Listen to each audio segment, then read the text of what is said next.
ایک دفعہ کا ذکر ہے کہ دو بہت اچھے دوست تھے جو ایک چٹان کے سائے میں اکٹھے رہتے تھے۔ یہ بہت ہی حیرت کی بات تھی کہ ان میں سے ایک شیر تھا اور دوسرا چیتا۔ ان کی ملاقات اس وقت ہوئی جب وہ شیر اور چیتے کے درمیان فرق کو نہیں جانتے تھے، لہٰذا وہ اپنی دوستی کو بالکل بھی غیر معمولی نہیں سمجھتے تھے۔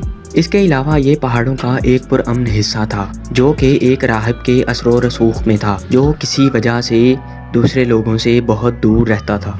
ایک دن دونوں دوست احمقانہ بحث میں پڑ گئے۔ ٹائیگر نے کہا، سب جانتے ہیں سردی اس وقت آتی ہے جب چاند مکمل سے نیا ہو جاتا ہے۔ شیر بولا، تم نے ایسی بکواس کہاں سے سنی؟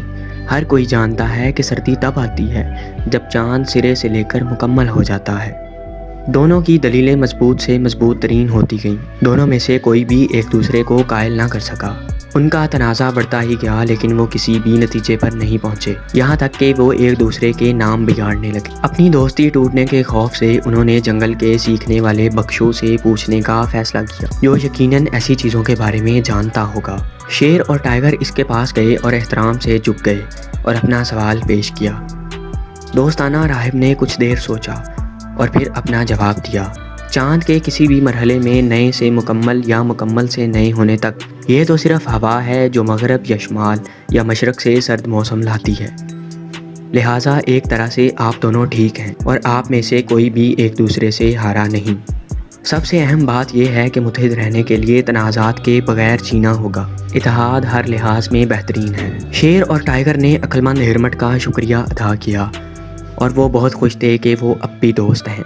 آپ اپنی زندگی میں دیکھیں، آپ جانتے ہیں جب آپ چھوٹے تھے، ایک چھوٹے بچے کی طرح، آپ کو رنگ، مذہب یا کسی چیز میں کوئی فرق معلوم نہیں تھا اور آپ کسی سے بھی دوستی کر لیتے تھے۔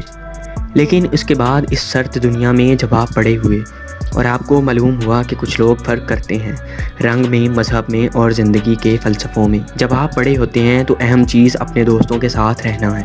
ہر ایک کی اپنی ثقافت اور اپنا ورثہ ہوتا ہے، لیکن ایک ہی وقت میں ایک دلیل میں دونوں درست بھی ہو سکتے ہیں۔ اپنی دوستی کے درمیان ایسی بحث نہ ہونے دیں جو واقعی بے معنی ہے۔ زندگی بھر متحد رہیں۔